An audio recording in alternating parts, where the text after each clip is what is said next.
Hey folks, happy Friday. The default of the human heart is to assert ourselves in dominance and control over other people. And we see this in the story of Absalom and Joab. Absalom was David's son and the presumed future king in Israel. And Joab is David's nephew and the supreme military leader of Israel's army. But Absalom has fled Jerusalem because he killed his brother Amnon for raping his sister Tamar. But it's been a couple of years and now Absalom wants to come back. So he turns to Joab for help. Joab devises a plan wherein he recruits a wise woman and concocts a story for her to take to David. And the story is basically that she had two sons who fought, and one son killed the other son, and now her community wants her to turn over her living son so that they can execute him, leaving her a widow and without an inheritance. So she's coming to David for mercy and for justice, which David grants. And then she asks David, well, why haven't you restored Absalom? So now David sees through the ruse, and he asks the woman, did Joab put you up to this? Which she responds, yes. So it's kind of an awkward situation because Joab's in the room, and he turns to Joab and says, okay, you can bring Absalom back, but he has to live in his own house and he can't see my face. So now after 2 years, Absalom still hasn't seen David, and he's saying, look, if I've done something wrong, execute me. Otherwise, restore me, because Absalom is not in the circle of power. So once again, he turns to Joab with that message, but Joab ignores his first message, and then he ignores Absalom's second message. And then Absalom tells his servants, look, there's a barley field that Joab owns that's right next to one of mine. Burn it to the ground. That'll get his attention. So they do that. And Joab comes, certainly going, dude, what are you burning my fields to the ground? And Joab gives him the message, or Absalom gives Joab the message, and Joab takes it to David.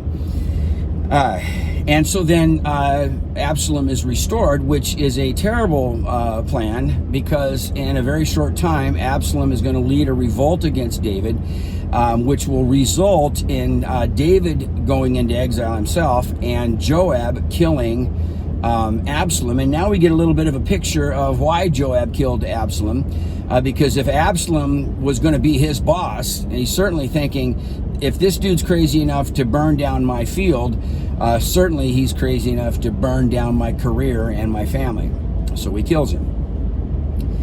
Now, when we look at the story of David and his kingdom, I think it's helpful for us to see it as this is the very best that mankind can produce. I mean, this is David.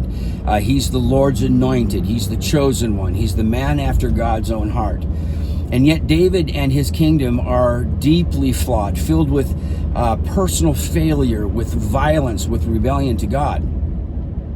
And it stands in contrast to the kingdom of heaven, the kingdom of Jesus, which is sort of an upside down kingdom, a kingdom where the first are last and the last are first, the poor are rich and the rich are poor, the powerless are powerful and the powerful are powerless.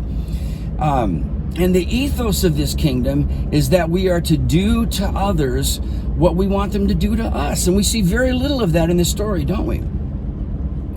So folks, when you see this sort of default of the human heart, this aggression, this the assertion of power, and we see it in all facets of our lives.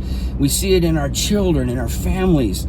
We see it in our communities, in our churches and schools. We certainly see it in our politics, don't we? When we see this aggression, try to see the kingdom of Jesus in it. Try to see this opportunity for grace, because Jesus says when we first seek this kingdom, when we seek this kingdom first, all these other things will be added to us.